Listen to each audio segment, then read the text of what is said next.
కాబట్టి ఆ అర్జునుడితో మాట్లాడినప్పుడు విష్ణువు ప్రారంభంలో ఒక మాట అన్నారు, మనిద్దరం కూడా సనాతనులమే, నరనారాయణులనబడేటటువంటి మునులం.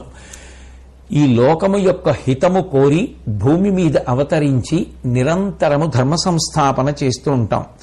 కాబట్టి నా నామములలో ప్రధానమైనటువంటిది అర్జున నారాయణ అన్న నామము అంటూ, నారములనగా జలములు, అయనంబనగా నెలవు, ప్రీతిగా నాకు నారములయనంబగుట, నారాయణుడండ్రు జనులు నన్ను కిరీటి.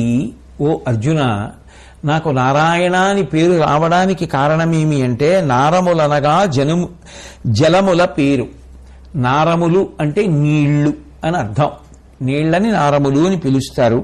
కాబట్టి అయనంబనగా నెలవు, అయనము అంటే ఆ నీటిని ఆధారం చేసుకొని, నీటిని నివాసంగా చేసుకుని ఉండడం.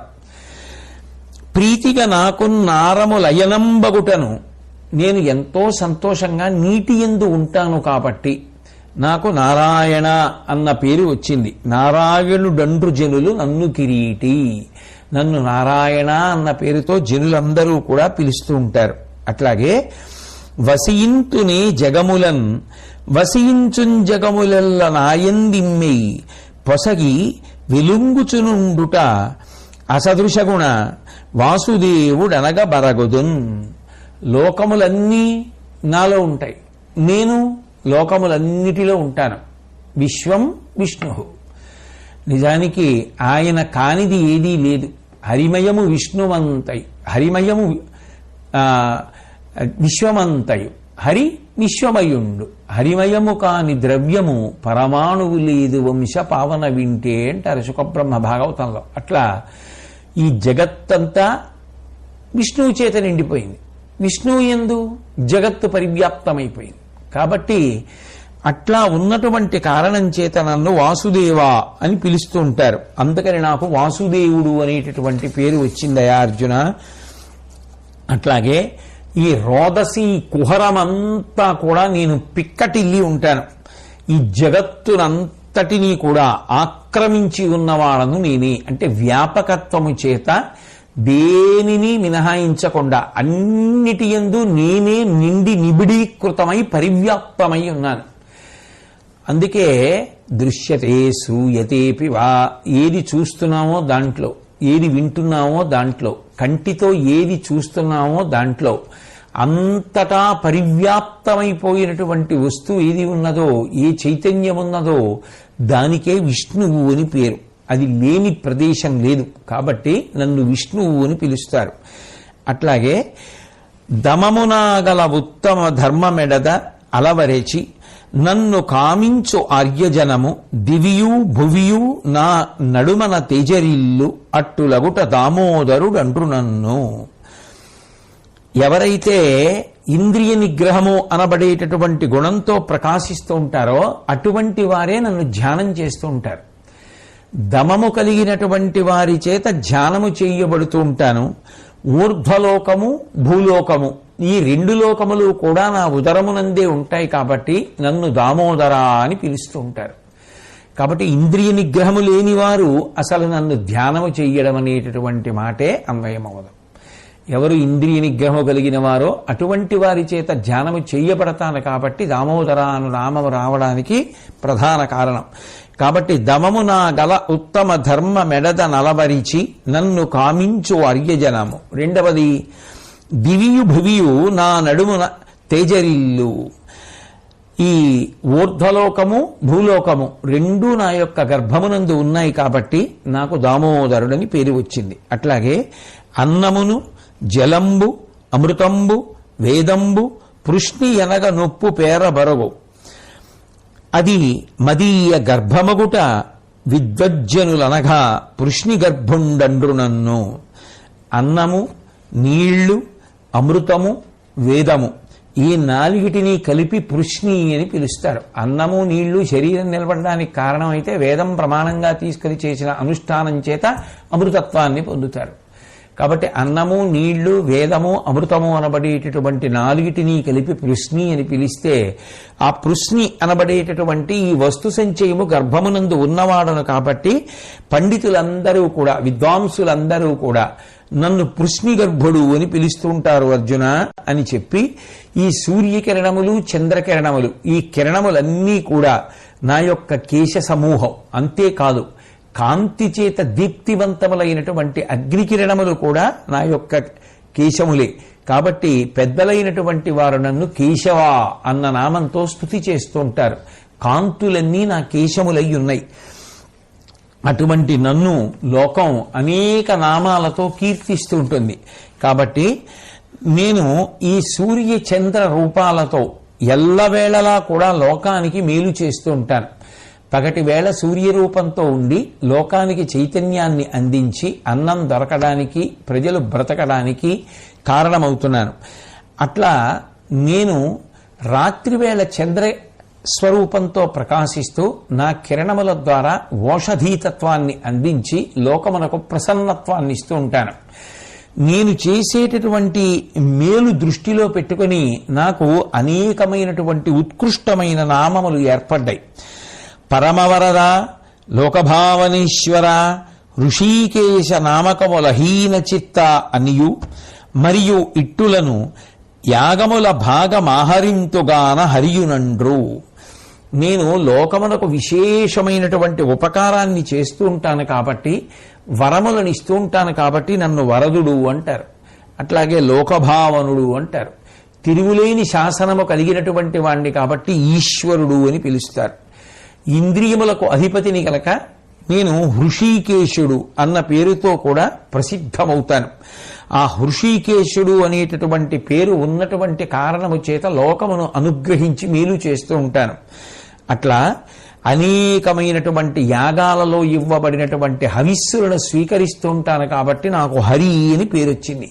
ఇన్ని పేర్లు రావడానికి కారణం నేను చూపించేటటువంటి విశిష్టమైనటువంటి అనుగ్రహం.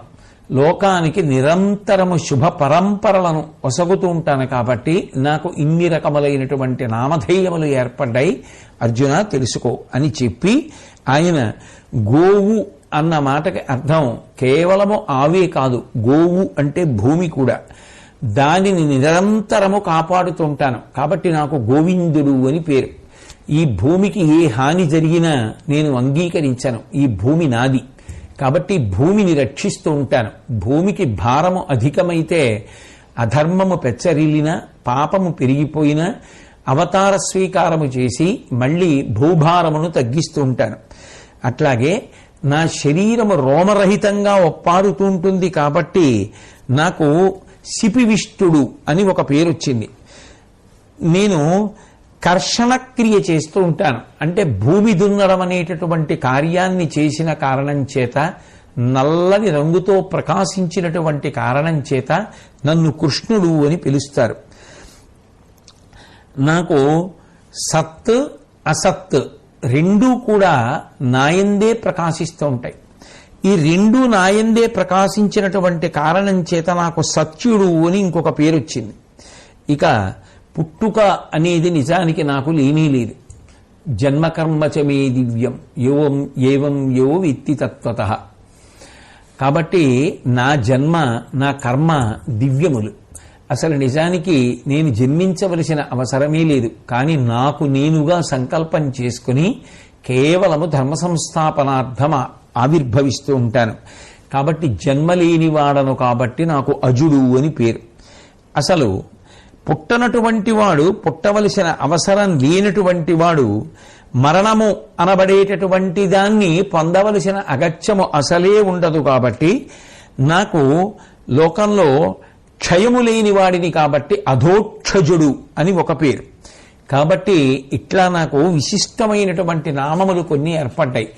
ఈ గుప్తమైనటువంటి నామములు, ఇంత విశిష్టమైన నామములు ఏర్పడడానికి కారణం కేవలముగా నా యొక్క తత్వాన్ని దృష్టిలో పెట్టుకుని వచ్చినవి. అవి గౌణములు, గుణములను ఆశ్రయించి వచ్చినటువంటి నామములు. చ్యుతము లేకుంకి చేసి అచ్యుతుడు వాత ముఖ్య ధాతు త్రయాకారమున శరీర ధరకుండనై ఉన్కి త్రిధాతువును అనంగ బరగుదు ముని వచనంబులందు. నేను జారిపోవడం అంటే క్షయమైపోవడం, నాశనమైపోవడం అన్న మాట నాకు అన్వయం కావు. నేను ఎప్పుడూ ఉండేటటువంటి వాణ్ణి, జన్మే లేనివాణ్ణి, ఆది మధ్యాంతములు లేనివాణ్ణి కాబట్టి, చ్యుతము లేనివాణ్ణి కాబట్టి నన్ను అచ్యుత అని పిలుస్తారు. ఇక ప్రాణులందరిలోనూ కూడా వాత పిత్త శ్లేష్మములనబడేటటువంటి 3 ధాతువుల రూపంలో ఉంటాను కాబట్టి ఋషులు నన్ను త్రిధాతువు అని కీర్తిస్తూ ఉంటారు. నా తేజస్సు కారణంగానే అనేకమైనటువంటి జంతువులలో నెయ్యి ఏర్పడుతోంది.